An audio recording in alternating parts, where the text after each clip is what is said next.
आप एक बार इमेजिन करो कि आपके आस पड़ोस में शादी होती है और सौगरात वाले दिन के सुबह दूल्हे दुल्हन की डेड बॉडी मिलती है। दुल्हन की बॉडी बेड पर और दूल्हे की बॉडी उसके ही गमछे से पंखे पे लटकी हुई थी और दरवाजा भीतर से बंद था। जिस घर में खुशी का माहौल होना चाहिए उस घर में सभी लोग रो रहे थे। और हाँ, इन दोनों की मौत का वजह एक मैसेज है।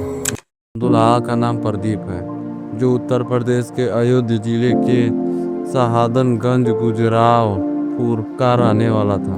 इसके पिता नहीं थे और यह 10वीं तक पढ़ाई की थी। इसने अपने बड़े बहन का विवाह कर दिया था। प्रदीप टाइल्स के कार्य का ठेकेदार था, जो अच्छा कमाता भी था और इसके तारीफ पूरे गांव के लोग करते थे। दुल्हन लड़की का नाम सोनाली था। इसके पिता का नाम मंतू पास था। प्रदीप की तारीफ सुने और ये अपने लड़की का रिश्ता लेकर प्रदीप के घर पहुंच गए। लड़की को लड़का पसंद आता है, लड़का को लड़की पसंद आती है और इन दोनों की शादी तय हो जाती है। पहले तो शादी का डेट अप्रैल में पड़ने वाला था, लेकिन लड़का कहता है कि होली से पहले शादी कर लेते हैं। तो लड़के के कहने पे 7 मार्च को इन दोनों की शादी तय हो जाती है। 7 मार्च को सोनाली के घर बारात जाती है और वहाँ पे कोई भी लड़ाई झगड़ा कुछ नहीं होता है और 8 मार्च को वापस आती है। 8 मार्च के रात 10:30 PM पे इनको एक रूम में बंद कर दिया गया, दूल्हे और दुल्हन। इधर यह भाभियां सपने सजा रही थी कि वह सुबह शर्माते हुए निकलेंगे तो हम उनसे मजा लेंगे। सुबह 7 बजे प्रदीप की छोटी बहन उनका दरवाजा खटखटाती है। उठो, सुबह हो गई, लेकिन उस रूम से कोई आवाज नहीं है। वह सोचती है कि यह 2 रात लगातार जागे हैं, इन्हें सोने देना चाहिए। धीरे धीरे 8 बज जाता है और घर वाले सोचने लगते हैं कि शादी के पहले ही दिन दुल्हन इतने लेट उठेगी तो कैसे चलेगा। वह लोग दरवाजा पीटते हैं, प्रदीप भैया, प्रदीप भैया। लेकिन कुछ समय बीत गया, वह उठ नहीं रहे थे, ना ही उस कमरे से कोई आवाज आ रही थी। उनको खिड़की से देखा गया, जिसमें दूल्हा अपने ही गमछे से पंखे से लटका हुआ है और दुल्हन बेड पे पड़ी है, वो भी मृत। और जिस घर में खुशी का माहौल रहना चाहिए उस घर में सब लोग रोने लगे। कुछ लोग सब्जियां खरीदने के लिए मार्केट गए थे। उन्होंने आधी सब्जी ही खरीदी थी, लेकिन उन्हें बुला लिया गया। वे सब लोग आ गए, लेकिन उनको भी भरोसा नहीं हो रहा था कि सौगरात वाले दिन के सुबह उन दोनों की डेथ बॉडी मिली है और दरवाजा भी अंदर से बंद है। दरवाजा तोड़ा गया और उसके बाद पुलिस को बुलाया गया। पुलिस आते ही उनके रूम में सुसाइड नोट खोजने लगी, लेकिन सुसाइड नोट नहीं था। उनके कमरे से एक फोन मिला। आगे पूछताछ में पता चला कि उसकी बड़ी बहन अनीता बताती है कि प्रदीप शादी को लेकर बहुत खुश था। वो 6 महीने पहले से ही शॉपिंग कर रहा था और अपने रूम को पूरा सजा रहा था और इसके घर वाले भी खुश थे। लेकिन लड़की के घर वालों का स्वभाव कुछ बदला बदला सा था। वह कह रहे थे कि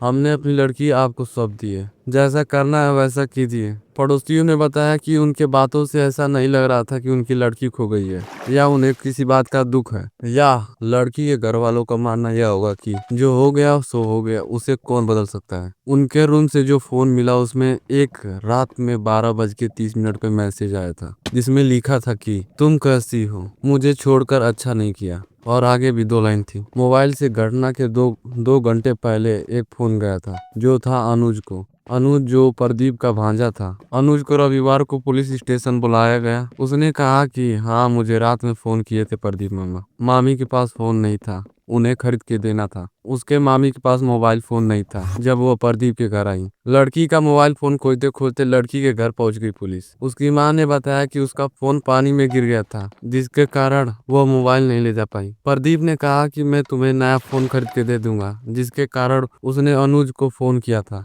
जब उन दोनों बॉडी की पोस्टमार्टम रिपोर्ट आई तब लड़की की मृत्यु गला घोट के की गई थी। उसके गले पर नीला सा दाग पड़ गया था। उसको मारने वाला प्रदीप था, जिसने उसका गला घोट दिया। जब लड़की का गला दबा रहा था तब लड़की चीखी क्यों नहीं? प्रदीप ने इतने जोर से गला दबाया था कि आवाज जो थी वो गर्दन में फंस गई थी। जो रात को 12:30 पे मैसेज आया था वह प्रदीप अपने सिम से दूसरे सिम पे भेजा था, अपने ही, यह पता लगाने के लिए कि लड़की का कोई पास्ट रिलेशनशिप तो नहीं है, और यह पूछते पूछते उसका गला पकड़ लिया। और उसकी मृत्यु 3 बजे हो गई लड़की की। और जब प्रदीप लड़की का गला दबा रहा था तब लड़की छटपटा रही थी, जिससे उसने नाखून मारा और उस प्रदीप की स्किन कुछ नाखून में फंस गई थी। प्रदीप के बारे में आस पड़ोस से पूछने के बाद पता चलता है कि प्रदीप सोनाली से बेइंतहा मोहब्बत करता है। सोनाली की मृत्यु हो जाने के बाद 1 घंटे बाद 4 बजे प्रदीप ने यह सोचा होगा कि यह मर गई, अब मेरा क्या होगा, या पकड़े जाने के डर से वह खुद को अपने गमछी से फांसी लगा लेता है। लेकिन यहाँ पे एक सवाल उठता है, प्रदीप जो सोनाली से बेइंतहा मोहब्बत करता था